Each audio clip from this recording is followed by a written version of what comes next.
Halo pemirsa, kembali lagi bersama saya Muhammad Rizky Nugraha dan rekan saya Dewi Skarwangi dalam kabar Hot News. Di sini kami akan hadirkan berita tentang yang sedang melanda DKI Jakarta, Yaitu masalah utama polusi udara yang sedang melanda DKI Jakarta. Saat ini akan kami hadirkan dalam kabar Hot News.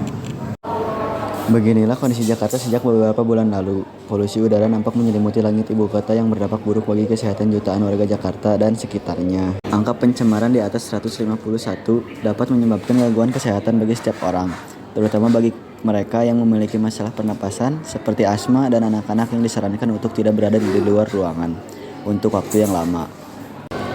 Adapun imbauan untuk menggunakan masker berspesifikasi KN95, N95 atau KF94 untuk menyaring TM 2,5 mikrometer yang ada di luar ruangan. Dalam penelitian Dinas Lingkungan Hidup DKI Jakarta pada 2020, emisi transportasi menjadi sektor terbesar penyumbang buruknya kualitas udara Jakarta. Sektor transportasi berkontribusi terhadap 67,4%, polusi udara disusul sektor industri sebesar 26,8%, diikuti pembangkit listrik 5,7%, kemudian rumah tangga 0,42% dan sektor komersil 0,02%. Sektor transportasi berkontribusi terhadap 67,4%, polusi udara disusul sektor industri sebesar 26,8%, diikuti pembangkit listrik 5,7%, kemudian rumah tangga 0,42% dan sektor komersil 0,02%. Sementara itu, menurut data Kementerian Lingkungan Hidup dan Kehutanan pada 2022 terdapat lebih dari 24,5 juta kendaraan bermotor yang menggunakan bahan bakar fosil berada di Jakarta setiap harinya. 78% merupakan kendaraan sepeda motor yang pertumbuhannya mencapai 1 juta unit per tahun. Sepeda motor menghasilkan beban pencemaran per penumpang paling tinggi sebanding mobil pribadi, bensin, dan solar mobil penumpang serta bus. Bagaimana pendapat Bapak mengenai sepeda motor yang lebih banyak menghasilkan beban pencemaran paling tinggi dibanding mobil dan bus? Apa betul itu datanya? Mungkin barangkali karena dari segi harganya lebih murah ya, lalu terjangkau oleh sebagian besar masyarakat sehingga masyarakat banyak kebanyakan menggunakan ada 2 daripada ada 4 ya. Tapi kalau masalah polutan tergantung dari kapasitas mesin sama teknologinya. Karena sekarang kan kalau di Eropa itu ada yang namanya standar Euro 6. Itu mendekati zero polutan.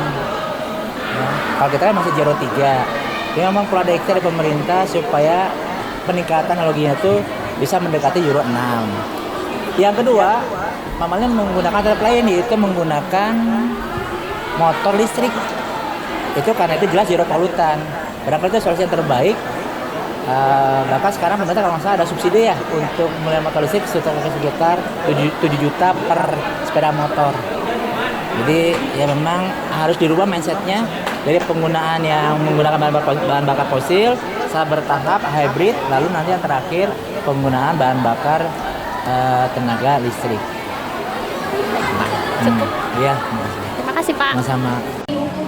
Adapun solusi untuk mengatasi polusi udara adalah dengan memperbaiki layanan angkutan umum sehingga dapat lebih mengakomodir kebutuhan mobilitas warga Jabodetabek. Jika hal ini tidak dibenahi, maka program-program lainnya dirancang tidak akan tepat sasaran.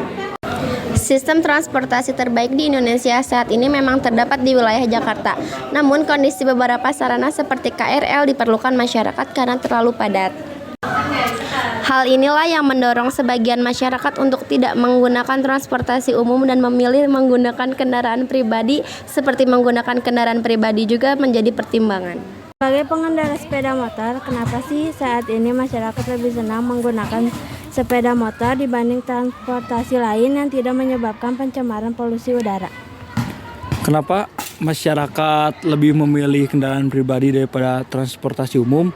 Karena kan di Indonesia tuh rata-rata masyarakatnya sudah memiliki kendaraan pribadi dan rata-rata juga bayar untuk transportasi umum itu sudah naik ya. Jadi lebih memilih menggunakan kendaraan sendiri dikarenakan untuk membayar transportasi umum itu sudah cukup mahal gitu.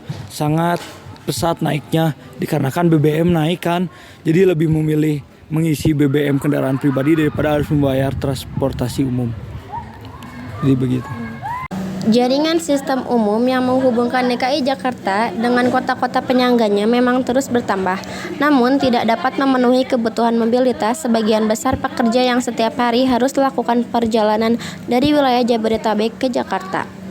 Untuk mengatasi masalah polusi udara akibat asap kendaraan pribadi yang lalu lalang setiap harinya di jalanan, polisi akan terapkan sanksi denda bagi kendaraan yang gagal uji emisi.